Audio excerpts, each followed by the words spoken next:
제약업체는 협상을 진행할 때 환자의 치료 접근성 향상이라는 공통의 앞으로의 개선 방향 역시 1900은 적은 약제는 좀 제외하고 제도 개선을 가정된 제약업계의 많은 의견과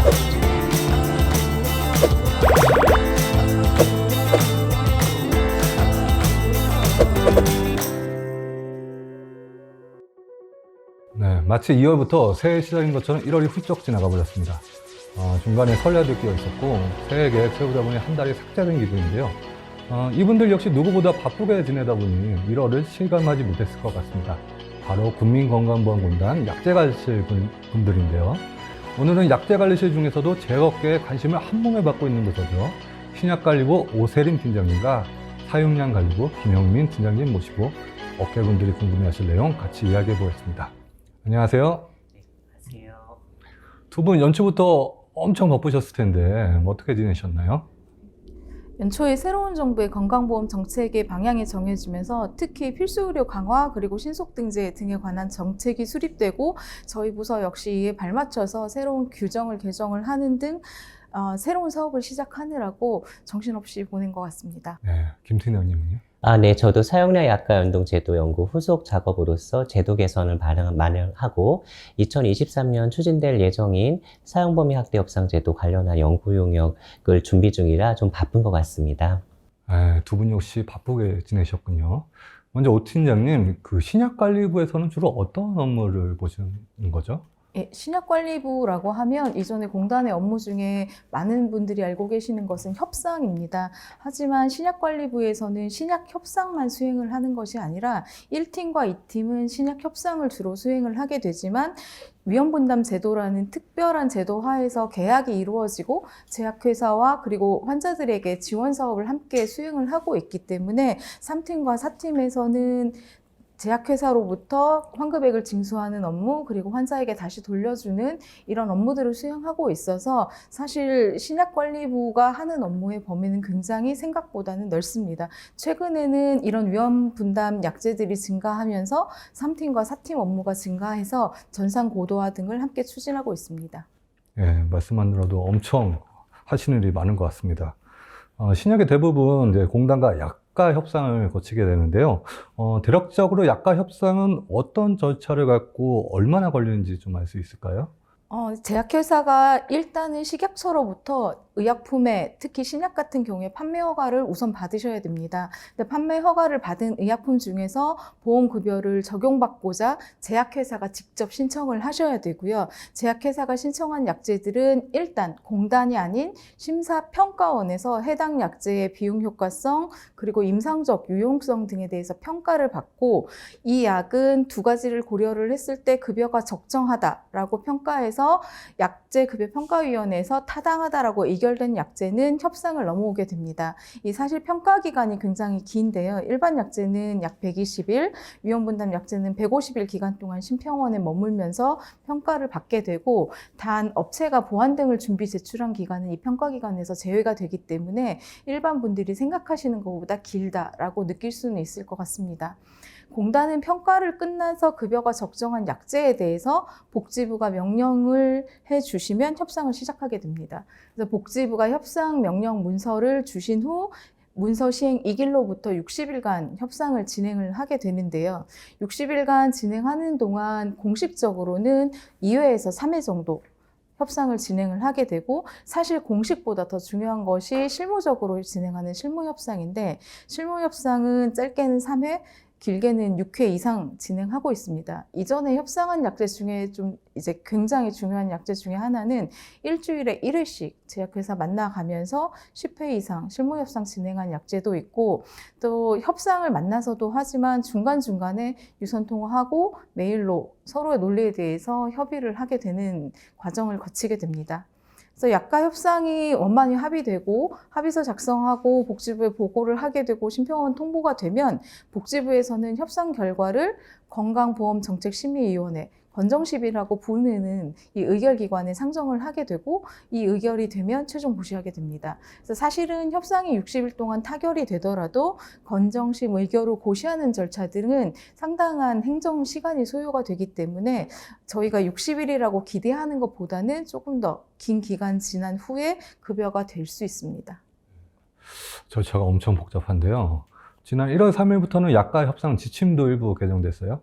어떤 내용이 바뀌었는지 간략하게 소개 부탁드립니다. 새로운 정부의 캐치프레이즈 중에 하나가 중증 희귀 질환자에 대해서 필요한 약을 신속하게 등재해주는 그런 정책 방향을 가지고 있습니다. 이에 따라서 공단도 중증 희귀 질환 환자 치료 접근성을 높이기 위해서 심사평가원의 평가와 공단 협상을 같이 병행하는 절차를 마련을 했습니다. 이를 반영해서 사전 협의할 수 있도록 약가 협상 지침을 개정을 했고요. 지금 신속등재 약제, 대상 약제의 경우에는 약평의의 평가 결과가 나오기 전 심평원 평가 단계에서 공단은 사전 협의를 시작할 수가 있게 되었습니다. 그래서 약평의 평가와 동시에 또는 사전에 상한 금액, 예상 청구 금액 또는 다른 이행 관리하는 부분 등을 논의 시작할 수 있습니다. 이번 지침 개정으로 환자들이 신속히 써야 할 그런 약제들이 협상 속도가 훨씬 빨라질 것 같은데요. 정확하게 어떤 약제들이 신속 등재 대상인 거죠? 일단 급여 적정한 약제 중에 대체약 품이 없는 약제들이 있습니다. 환자가 쓰고 싶어도 치료제가 없는 항암제라든지 아니면 중증 희귀질환 치료제 같은 경우에는 환자의 치료 접근성이 생존과 연관되어 있기 때문에 이 약제들이 1차적으로 대상이 될 거고요. 또한 여기에 소아 환자 같은 경우에는 생존을 위협하지는 않지만 소아 때 치료를 하지 않으면 성인까지 삶의 질을 크게 위협하는 약제들이 있습니다. 이런 약제 경우에는 신속등재 대상이 될 수 있습니다. 생존을 위협하진 않지만 소아의 경우에는 이제 신속등재 대상이 되는 거군요. 아마 윤석열 대통령 공약 중에서도 중증 희귀질환 치료제에 대해 신속등재를 하겠다는 내용이 있는데요. 이번 개정 지침도 아마도 그런 방향이 아닐까 싶어요. 신속 등재하려는 제약사들은 어떤 점을 좀 유의해야 할까요? 사실 공식적인 협상 기간이 이전 60일에서 30일로 단축이 되고 짧아진 만큼 사전 협의 기간에 실효성 있는 논의가 이루어져야 합니다. 따라서 제약회사 같은 경우에는 이 질환에 대한 분석이라든지 아니면 환자 수에 대한 분석을 사전에 준비를 충분히 해주셔야 되고 공단 역시 저희 부서뿐만 아니라 타 빅데이터 부서라든지 연구원과 협업을 통해서 이 분석 기간을 단축하는 데 노력을 할 예정입니다. 또한 일관성 있는 협상이 저는 가장 중요하다고 생각을 합니다. 약평의 평가 단계, 사전 협의 단계, 그리고 공단의 실제 공식 협상 단계에서 업체와 공단이 일관성 있는 협상을 유지를 하기 위해서는 업체의 논리도 그리고 분석 결과도 일관성 있어야 하고 그 부분을 특히 준비를 잘 해주셨으면 하는 바람입니다. 그러면 이번에는 국내 제약회사분들이 관심이 많은 분야예요. 사용량 관리 약가 연동제 이제 업무를 보시는 우리 김 팀장님. 국내 제약사들은 요 사용량 약가 연동제 하면은 약가 인하부터 걱정을 많이 하잖아요. 이 사용량 약가 연동제 이 관리 업무라는 게 정확하게 어떤 목적으로 어떻게 진행되는 건가요?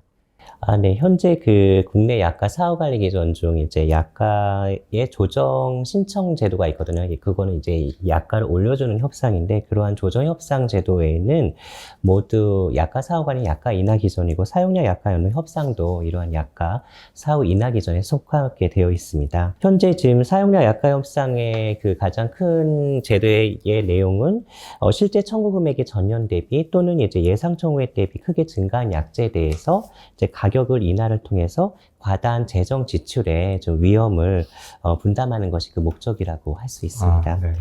그래서 일단 프랑스나 일본 등 여러 선진 국가에서도 이러한 사용량 약가 연동 제도를 운영하고 있고요. 그리고 특히 현재 우리가 지금 올해만 이제 운영 현황을 살펴보면 평균 청구액이 약 300억 원에 해당되는 보험제도의 큰 약제를 관리하는 중심으로 제도를 운영하고 있습니다. 그래서 만약 이제 흔히들 오해하시는 것 중에 중에 하나가 이 사용량 약화운동 협상이 국내사나 중소제약사에게 많이 적용을 받고 있다. 이런 것을 조금 이제 언급이 좀 있는데요. 이러한 것들은 현재 저희가 좀 통계를 보면은 국내사 제품이 한 24,3천여 개 제품인데 그 중에 국내사 제품 한 133개 제품 협상 대상으로서요. 선정률 0.5%로 그리 큰 수준이 아니라 미미한 수준입니다.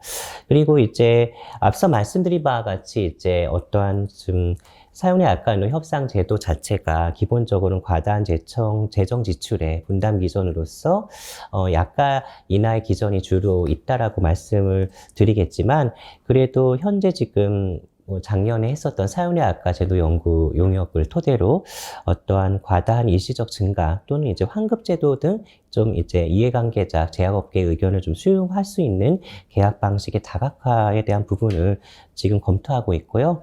앞으로 이제 올해 좀 워킹 그룹을 통해서 제도 개선 과정에서 이해관계자의 의견이 많이 반영이 될 수 있도록 노력하겠습니다. 네. 예. 작년 4월에는 그 사용량 약화 협상 대상 관련해서 개정이 있었어요. 뭐 아직 숙지가 안 된 업체분도 있을 것 같은데, 어떤 내용이 바뀌었는지 좀 소개 좀 부탁드릴게요.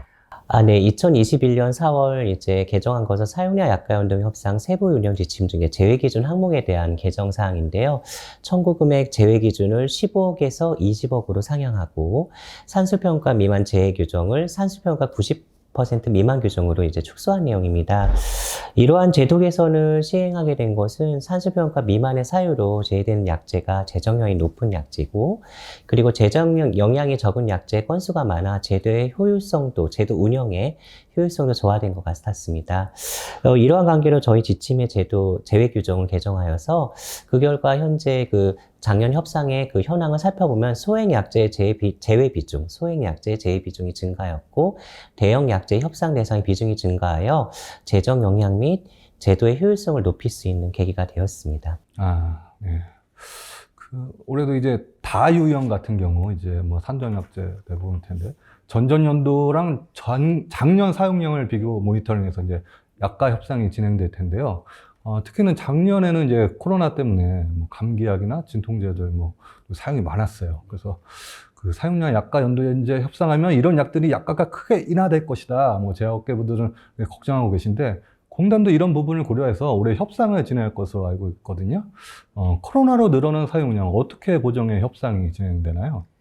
네, 이제 공단은 먼저 이제 코로나19로 인한 국가적 위기를 해소하고 치료제의 원활한 수급을 위해서 사용량 보정에 코로나19 관련 약제에 관련된 사용량 보정에 관련된 사항을 코로나 유행 초기인 이제 2020년에 선제적으로 지침에 담았습니다. 그래서 이에 기반해 최근까지도 코로나19 관련 약제에 대해서 지금 제약업계와 함께 사용량 보정을 어떻게 해서 인하율을 완화할 것인지를 논의하고 있습니다. 현재까지 논의된 사항은 일단은 보정 대상은 식약처에서 수급 모니터링 중인 감기약하고 그리고 급여 목록상의 항생제에 해당되는 품목으로서 약 이제 2,700 품목에 해당이 되고요. 보정 방법은 2022년 중에 오미크론 유행 좀 대유행 시기가 있잖아요. 그 대유행 시기에 사용량을 제외해서 인하율을 완화하는 방법으로 하고 있습니다. 이제 구체적인 방안은 3월 중에 이제 말씀드릴 수 있을 것 같습니다. 그렇습니까? 아마도 제약업계들이 3월을 엄청 기다리고 있겠네요. 이게 이제 보정이 되면 제약업계가 조금 부담을 덜 수 있을 것 같아요. 그럼 마지막으로 두 분 업무 관련해서 제약업계에 당부하실 말씀 있으면 부탁드리겠습니다. 네, 사실 저희는 신약을 주로 협상을 하고 있기 때문에 환자가 꼭 필요한 약들이 굉장히 많습니다. 문제는 그 약들의 숫자가 굉장히 많다는 것과 재정 영향이 크다는 거겠죠. 그래서 공단과 제약업체는 협상을 진행할 때 환자의 치료 접근성 향상이라는 공통의 목표를 가지고 한정된 재정을 가지고 움직이는 것을 항상 염두에 두었으면 합니다. 신뢰를 바탕으로 재정, 그리고 치료 접근성, 환자 이 두 가지를 모두 고려한 협상이 진행될 수 있도록 제약업체, 공단 함께 노력해 주실 수 있었으면 합니다. 네, 저희 사용량 약가 연동 협상은 이제 보험 재정에 영향이 큰 약제를 사후 관리하는 제도이거든요. 그래서 앞으로의 개선 방향 역시 청구 금액은 적은 약제는 좀 제외하고, 그리고 청구 금액의 큰 약제의 재정 분담을 늘리는 방향으로 이제 추진할 예정입니다. 그래서 개별 협상뿐만 아니라 이제 제도 개선 또한 협상 당사자인 이제 제약업계 협조가 이제 필수적으로 이제 올해 일단 작년 연구 용역 결과를 바탕으로 해서 올해 이제 제약업계와의 워킹 그룹을 운영하게 되는데, 거기서 제도 개선에 관련된 제약업계의 많은 의견과 적극적인 참여 부탁드리겠습니다. 네. 두 분 오늘 말씀 너무 감사드리고요. 앞으로도 종종 나와서 저 업계에서 쌓인 오해 좀 풀어주시고 정확한 정보 전달해 주셨으면 좋겠습니다. 감사합니다. 맞습니다. 지금까지 DT 인터뷰였습니다.